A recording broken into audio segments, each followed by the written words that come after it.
I'm Peiling. We are from Alibaba, corporate branding team. Alibaba is in Hangzhou, which is the south of China, if you haven't been there. So today I'm joined by my team lead, Ryan. He's also in the audience, so he'll join me for Q&A later.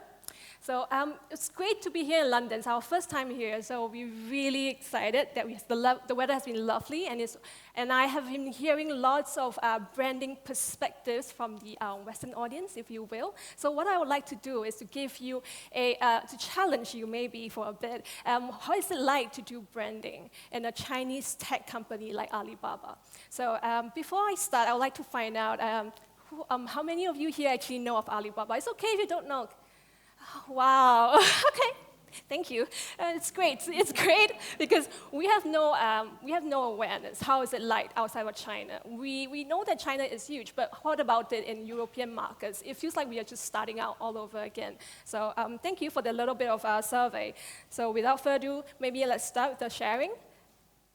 So the introduction of Alibaba, just a very quick one, just to give you a sense of what we are. So we have a mission to make it easy to do business anywhere. We started out as an e-commerce platform, and we wanted to build a future infrastructure of e-commerce.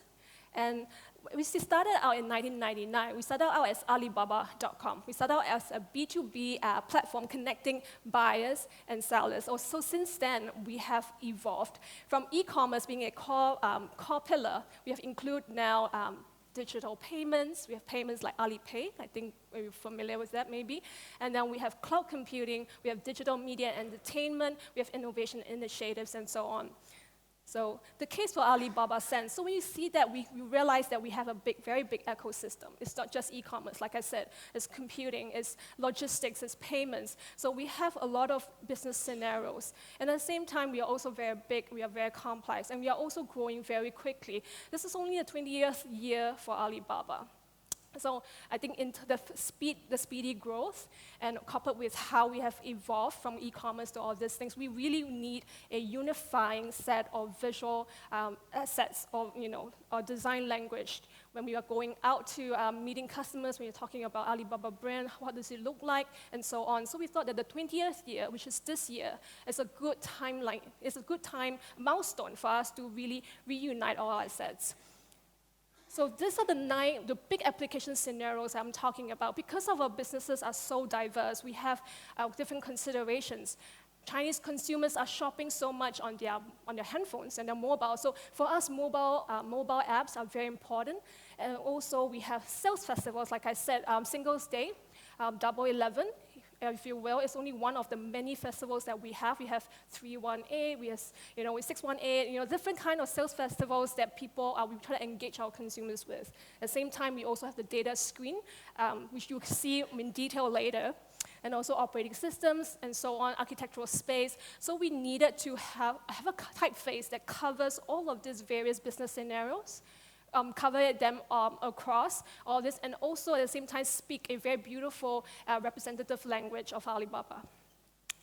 So this was the internal scenario. So externally, how it would be is, I think externally, consumers, businesses are getting more and more aware of IP infringement.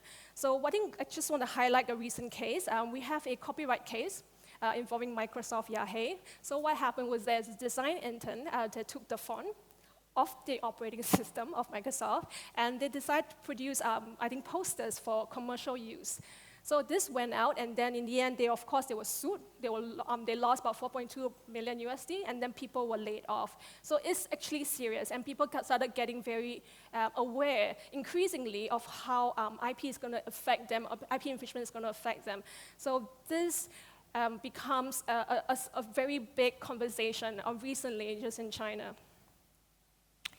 So lastly, when we talk about that, because of the lack of all these IP resources, right, and going back to our mission, to make it easy to do business anywhere, what we are talking about is inclusivity. Our brand action is inclusive. So for us to communicate that, how do we do it? Is of course, for brands, so on, is to allow for for the free typefaces to be used for free globally. So we are the first Chinese company to do that. We want to ensure that all these brands, all these female entrepreneurs, people on our platforms are able to participate in this economy. They are able to use a resource that's open to them. So this is our brand action. So communicating from our value to our action. This is what we hope to do with the customized typeface. So this is what we have. We have two typefaces. Alibaba Sense Latin one, and then we have the Mandarin one with Alibaba Puhui, which really means Alibaba inclusive. Yeah. So the thinking behind Alibaba Sense, I think with a lot of tech companies, we always want to come across as warm, we are friendly, we are people-oriented because we are tech. But I think for us, Alibaba is not just that. We are a company that's driven by very strong organizational culture. We want a typeface to speak to not just our consumers, our external vendors. We want them to speak also to our internal employees. So what we did was to really go to our peers. We went to them who have been with Alibaba for 5 years, 3 years, and so on, who are foreign hires, who are native Chinese, and get them to talk about Alibaba, if Alibaba were to be a typeface, how it should look like. So what we did was to give them a list of 167 keywords and get them to pick out keywords, 10 of them, to see what does it mean for you. Do you connect with this word? Does it mean something for your experiences here at Alibaba? And for all of this, the recurring 9 keywords that came out very strongly was what you can see on screen. I think of 3, it really stood out to us, was dependable, we are very passionate, and also very future forward. These were the keywords that we actually briefed Monotype, briefed Akira to help us to translate that into design. So research by our internal BUs. We also went to our internal businesses and asked them, what type of fonts are you using? What kind of weights and so on? And because we are using open source fonts, we do not have our own fonts of our own. So it becomes something that, we know that we need to translate that into, we need to include their needs into the typeface design of Alibaba Sense. So the strategy for this, typically, I'm not sure because I'm not a type designer, I'm assuming that this is how we usually do typefaces, is that we come up with a Latin design first, from A to Z. Maybe you consider the lowercase a as a beginning point, and then we move on to numbers and symbols. Maybe same thing for Chinese, right? We go with Chinese characters first, and then we move on to numbers and numerals and symbols. But for us, because, like I said earlier in my background introduction, e-commerce is so important to us, sales is so important to us. Numbers are not just data, it represents prices, it represents coupons, discounts, festivals. So we wanted to take numbers as a separate system, if you will, separately from the Latin and the Chinese one, and consider it on its own, as a design on its own. So they should look approachable and friendly to our consumers. It looks like something that they can digest and these numbers are great. On its own, it's beautiful, but when you combine with Latin and the Mandarin one, it should look like a family. And of course, these designs, every time when we are stuck, every time when we need an idea, they're always governed by the 9 keywords. So we do not run everywhere with them. So this is how it looked like. The end result is Latin with numbers, is Alibaba Sense, and with the Mandarin one, is actually Alibaba Puhui. So this is what's available. So if it's talk about it for some time now. So for design, I'm not going to go too in-depth into the design, which is a shame because there's so much design and thought that we put in. When we worked with Akira, it was such a collaborative process, which we really enjoyed because it felt like a team. I'm not giving him a brief. I'm actually talking to him, interacting with him, and getting ideas how we can proceed. So I think the entire process took about 10 months, which is really fast, I think I heard, for a typeface to be developed. But because of such chemistry, we really enjoyed it. So before I go into the design part, please download the fonts. They are free. So please download it, interact with it, and let us know of the feedback that you may have. And then from then, you can really see the characteristics of of the typeface. So this is Alibaba Sense. We have about 2 styles, 11 weights, about 7,000 characters. We cover about 172 languages, including our Russian, Greek, because we also have markets and businesses there. And this is how it looks like. We really like the small letter, the lowercase a. We started off as that. And everything has a very square, roundish shape to it. We wanted it both to be very, very optimistic, very dependable, at the same time very future forward. I think, yep, so this is how it looks like with the big A and a small lowercase one. I think in addition to what we did, we wanted to have a little Easter egg inside. So when we type out Alibaba, it's an automatic conversion for an extended A and an L without a tail. So the reason for why doing this is because we are so used to looking at our logo type in being an extended version that we felt like this does not translate well for us, even in body text. We need to have something that feels like a close approximate of that. So we have a normal A and an Alibaba A. So if you look at our typeface, you will see that with the L's, they're slightly different. With the A's, we have extended versions of it. And then finally, numbers. We spent a lot of time crafting the numbers because, like I said, they need to be very approachable, and we wanted them to look friendly. You know, it looks like it's something that you can afford, even though it's ridiculously expensive. You know, that's what we hope that. Oh, it's so approachable. All right, I can buy this. So hopefully this is a bit of our thinking behind it. Yeah. And then finally, this is how the fonts were used last year for the, we call it 数据大屏, which really means big data screen, a literal translation. So if you can see, this was our GMV for last year, 2011. So in an hour, you can see these numbers are being updated real time. And then in an hour, we have about 9 million GMV, 9 million GMV in USD. So what happens when we have this, we put all the journalists, you can see them, we put all the journalists and all the media people in a big room in Shanghai, and we do real-time reporting as the numbers come in at the stroke of midnight. So, and then we have, of course, being a platform company, we did all the currency symbols, and of course, Bitcoin was one of them. And then if you look at a quick introduction of Alibaba Puhui Tea, this covers about 120,000 characters. We have about 5 weights for this, and at the same time, this hits the government standard for how the font should be, because we use them a lot in mobile apps. We need them to translate well, so we're making sure that every character can render well. So this is the design for this, and then a layout, and then we have a short video for you to enjoy.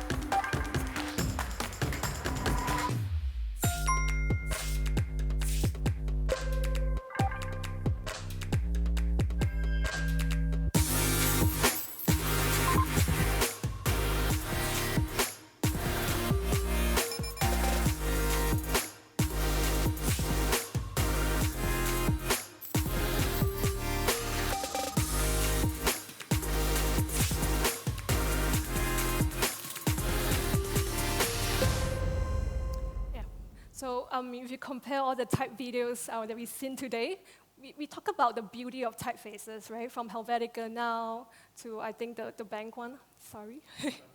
Yes, that's great. You see the beauty of the typeface. But for us, if you see the difference in the video, we talk about application scenarios. We started off with telling you how it should be used, where it's used. It's used on our storefront, it's used in our electronic price tags, it's used in our mobile apps, and so on. So this is such a different starting point for a Chinese tech company that does so heavily in e-commerce. So when we released this, there's a lot of feedback, and then we want to share it with you. So these are some of the figures that I took out from our Alibaba WeChat account, and then of course on Weibo. So collectively, I think we have, together on Weibo, we have about 9 million, and then 9 million views. And Alibaba Design, our WeChat account, we have about 100,000 views. And then we was on trending on Weibo for like a period of time. All these stats were collected 24 hours after Alibaba Sense and Alibaba Puhui Tea was launched. It was launched end of April during our design festival. So this were very encouraging stats to us. So let's take a look at some of their feedback. So I translated some of this. This was just screenshots. So some Chinese users' feedback would be like, oh, I really like the typefaces. You sure we can use them for free commercially? You know, I'm always worried when I use this set of resources and typefaces. Now I'm no longer afraid, etc. I'm already using it. You know, we have users telling us, can Alibaba build like a free stock image site where I can use these images? And of course, with limited royalty purchase, blah, blah. You know, it started getting people excited and conversing about this. Yeah. But when we compare it to our Western users, and this is interesting. So internally, my friend was asking me, yeah, it's cool that we have our own font, but why? You know, and then we have people like saying, does it not help, does the opposite of helping companies establish their own brand identities? And then, you know, brand personality and so on, it's harder for individuals to stand out. So I think what I find interesting here, and maybe I encourage you to, converse, is that I think Chinese users are very, their priorities are very different. So I think for an economy that's developing so quickly, they're considering what is legitimate and what is not. So for them, perhaps, and I'm only suggesting as a suggestion, perhaps legitimacy for them is increasingly seen as a way for Chinese companies to step up in the overseas markets, and they want to be seen doing the right thing. But for Western users, because we are so used to how to perceive a brand or how to come up with a brand, that we are schooled in this. So for them, for me, because I am from Singapore, so I have and I spent some time in China. So for me, I see both sides of the coin, and it's always such interesting when it comes to people talking about this. And then finally, let me conclude.